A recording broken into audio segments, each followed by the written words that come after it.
I'm Claire, and today we're going to teach you about words that are easily confused. There are many important examples of these. These could be words that sound exactly the same, but when spelled differently, have completely different meanings.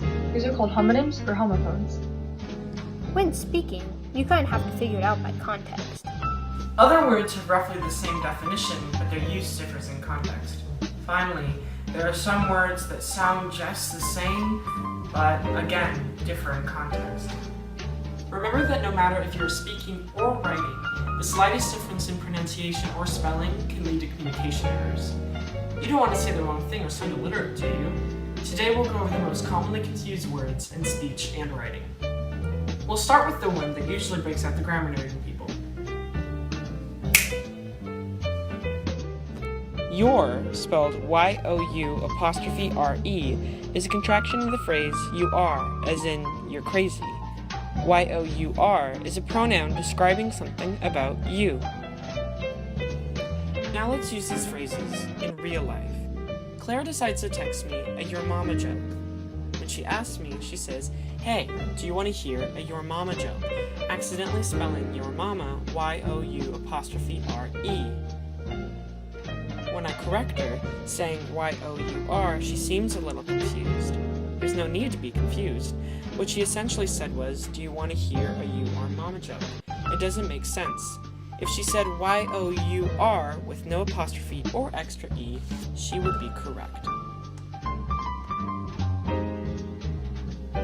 To thank me, she says, "Thanks for the grammar help. You're so smart," spelling your Y-O-U-R. Unfortunately, that's incorrect again. Y-O-U'-E would be the correct one in this case. Y-O-U'-RE, again, means you are. In the context she used it, she said, "You're," spelled Y-O-U-R, so smart, meaning something belonging to me that is smart, but that's not grammatically correct. Use Y-O-U'-RE to say, "You are so smart." This one's also pretty annoying. This is a good example of a homophone. To, spelled T-O, is used as a preposition, as in let's go to the movie theater. To, spelled T-O-O, is used to say something is additional or unneeded. In the additional sense, me too, or in the unneeded sense, that's too much. To, spelled T-W-O, is used as a numeric value to describe a quantity that is two of them, like I have 2 eyes. To remember the differences, let us start with the numerical quantity 2. To remember that this particular spelling means the number, remember that if you turn the word to on its side, W looks like a 3, the number after 2.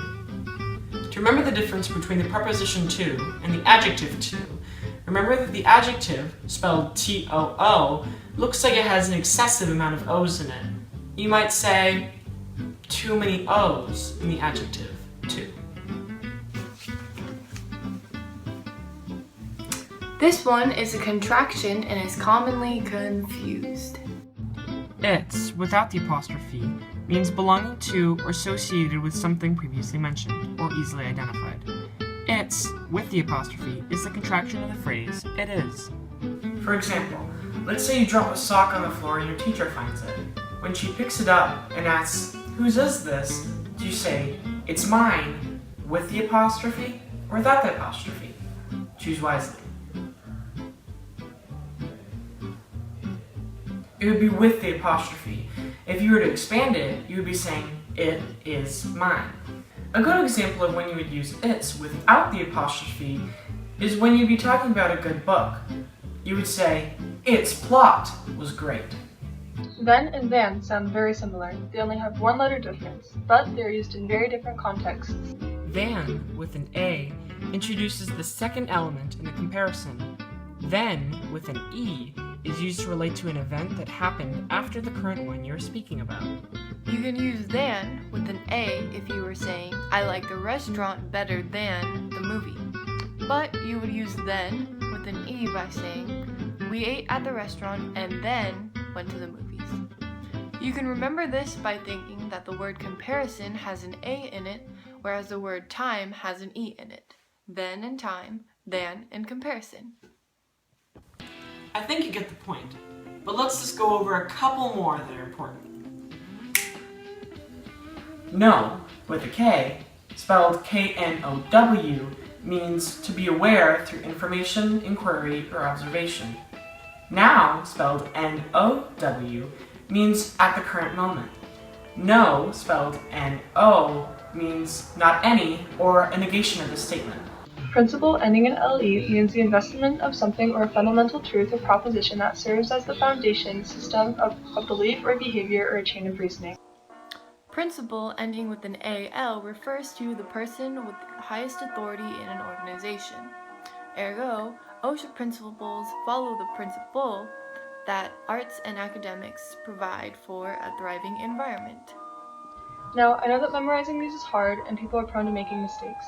A quick dirty trick is to know that it is okay to make mistakes. Communication errors do occur. You may say English is stupid, but remember, as artists, our goal is to communicate to the best what a deeper meaning is. Communication was born out of need, not want. So before you start calling English dumb, remember that language is the fundamental building block of communication. And communication, of course, is a fundamental building block of art.